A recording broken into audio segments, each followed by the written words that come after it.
Dental implants అంటే ఏంటి? దాని ప్రొసీజర్ ఎలా? I'm doctor Kavya, prosthodontist and implantologist in Asian dental Kondapur. So dental implants అనేవి మనం ఫిక్స్డ్ పద్ధతిలో పళ్ళు కట్టడానికి ఉపయోగపడతాయి. సో దీని ప్రొసీజర్ ఏంటంటే ఫస్ట్ సిబిసిటీ అనే ఒక స్కాన్ చేయాలి. సో దీనివల్ల మనకి బోన్ క్వాలిటీ ఇంకా క్వాంటిటీ అసెస్ చేయడానికి యూజ్ అవుతుంది.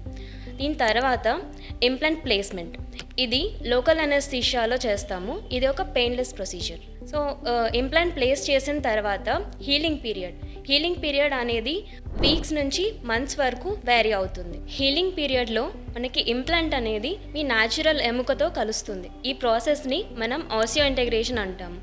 సో దీని తర్వాత మనం క్రౌన్ ఫిక్స్ చేస్తాము ఇంప్లాంట్కి. దాన్ని అబెట్మెంట్ అని ఒక కనెక్టర్ యూస్ చేసి క్రౌన్ ఫిక్స్ చేస్తాము. ఇంప్లాంట్కి క్రౌన్ ఫిక్స్ చేసిన తర్వాత ఇంప్లాంట్ మెయింటెనెన్స్ అనేది చాలా ఇంపార్టెంట్.